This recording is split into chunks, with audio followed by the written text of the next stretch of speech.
So you're a new agent and you just got your real estate license, or you've been in the business for a little bit now and you're figuring out a new brokerage to go to. Well, you're in the right spot and I got you covered. Today I'm going to talk about how to find a brokerage right after this.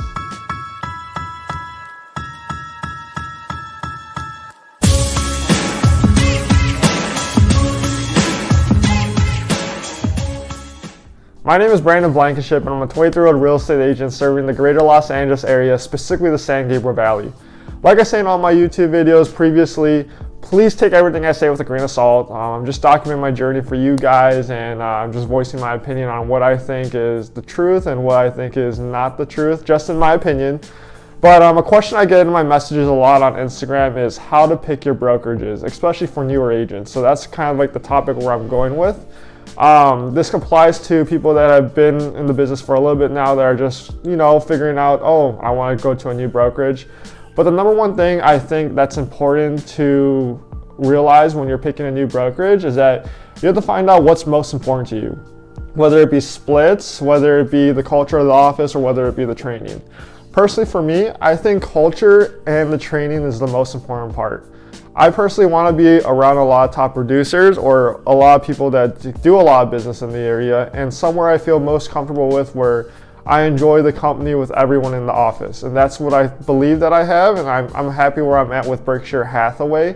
But at the end of the day, you gotta realize as well is that just because you have a company name behind you, it's just what your license is under. At the end of the day, you're an independent contractor and you're getting all the business for yourself unless your brokerage provides you leads.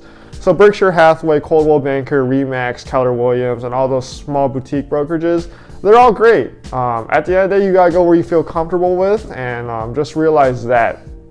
And then second, some questions to ask the managing broker when you're going in for the interview is that at the end of the day, it's a business. So you have to sell yourself as well as they're gonna sell the company to you. So there's a lot of questions you can ask. As a new agent, a 60 or a 70% split is actually pretty great and pretty standard. If you want 100% brokerage, you can go to those, but you might not get the most training like you would at a traditional brokerage like a Keller Williams, a Berkshire Hathaway, a Coldwell Banker. So keep that in mind. If you have a mentor at that 100% brokerage, maybe it is a good idea for your best interest. And if commission's super important to you, then yes, I would consider maybe joining a 100% brokerage or maybe eXp Realty as well, which are a cloud-based brokerage and they start you out at 80%. I'm not sure what the cap is, but that's also that. Some other questions you should ask is what does that office have to offer you, whether it be marketing material, flyers, what kind of market share do they have? Do they do a lot of business around the area? Are there top producers in the office? And you really got to feel out the culture as well. And it's good to realize as well is that whatever brokerage you sign with, you're not there forever. And it's key to remember that because this isn't a normal job where let's say you work somewhere and you have to put a 2-week notice in. Here, you can just, if you want to, you can just get up and leave. You want to communicate with your managing broker first, but you necessarily don't have to. I think that's important to know as well because a lot of people that I've talked to as well, they're like, oh, I'm at this brokerage and I don't really enjoy it.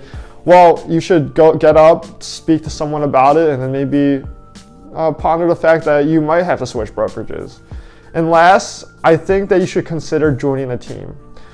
I'm not on a team personally, but I've always considered it. I think it's cool to join a team just to learn and have that environment and structure. I think teams are good for people that don't really have structure in their day and they kind of need a kick in the butt to get started. But it's beneficial. The splits might be a little lower, but at the end of the day, if you're doing 10 deals at 50% and you only do 1 or 2 deals with your regular split, then you're gonna make more being on a team rather than being a solo agent. But you'll keep a lot more and you'll probably learn more as well. But it's all preference at that point. And personally for me, commission doesn't really matter to me because if you don't have any business, you don't have any clients to serve and you have no deals going, your 60, 70, 80%, 90%, 100% split means nothing because it's technically 0% because you're not doing any deals. So yeah, that's how to pick a brokerage. If you have any more questions, feel free to message me on Instagram. It's going to be below down in the description. I hope you guys enjoyed this video. Please comment, like, and subscribe. It helps me a ton. And I'll see you guys next video. Thank you.